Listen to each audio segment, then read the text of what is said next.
I've been wanting to do a video for a while, and I'd much rather post a video or a photo than a video. I don't know, I just feel like people don't understand mental illness and how people especially don't understand how trauma can trigger maybe something that's already there, I guess. So whether that's a traumatic event or trauma over a long period of time. So I decided to post a video, not about why I was crying. Here's what's going on.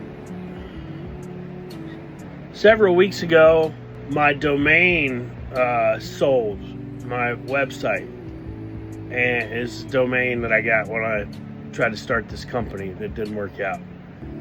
And so I had a little bit of money, had a big exciting day planned. I was going to head out to Columbus and get my hair cut at the VA fair at the Civic Center. After my haircut, go visit my good friend Tony, who I was in the Army with in Savannah.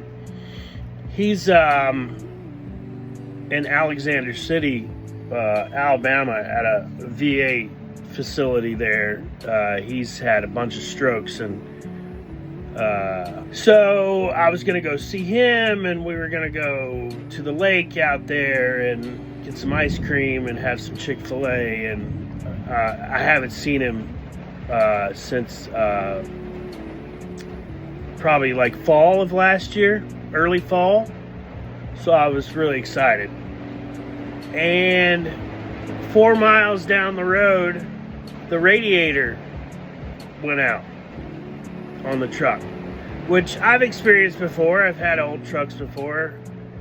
And so I knew to immediately pull over, because lesson learned in the past. So I immediately pulled over.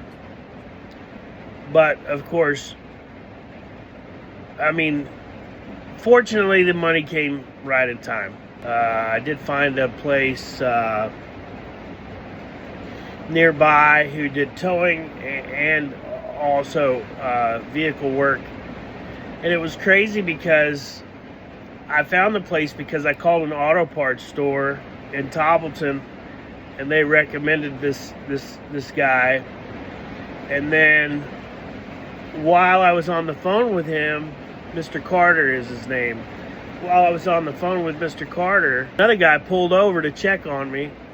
I told him the guy's name and said that he's in Woodland somewhere. Back to back, I got 2 huge recommendations. So he's absolutely amazing. So his reputation preceded him. Anyways, he had the truck for a few days, got the radiator fixed. But, I mean, thank goodness I had that money at the time. And I guess over the past few weeks since then, I've kind of been, I don't know, pretty down. Almost immediately after I got back home with the truck, I've had fuel issues. The truck will crank, but it won't start. I did some troubleshooting some days later. The troubleshooting process had me go through a lot of air intake steps that I can do. All of that was eliminated. I didn't have any money. So I cleaned the filter with an air compressor. And I'm borrowing tools from my landlord over here because I lost my tools. I lost everything, you know. But anyways, the next steps on the troubleshooting were fuel related. You know, all that kind of stuff.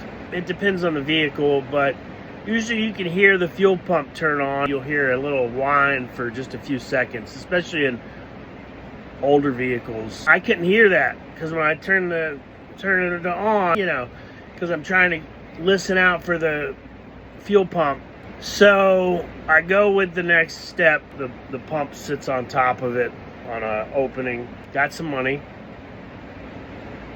somehow. Made sure fits my vehicle, watched videos for it on my specific vehicle, and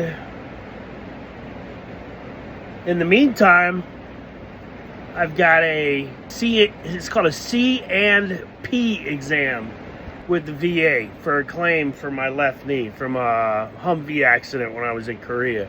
And so I knew that was coming up. I got to get this truck running, Put it off for days, trying to convince myself to go outside and change it. I go out there and I look underneath the driver's side along the frame, on the inside of the frame, underneath the truck, is underneath the driver's door. There's a fuel line that runs along the frame, and mine's not there. I've somehow found the wrong video for my truck.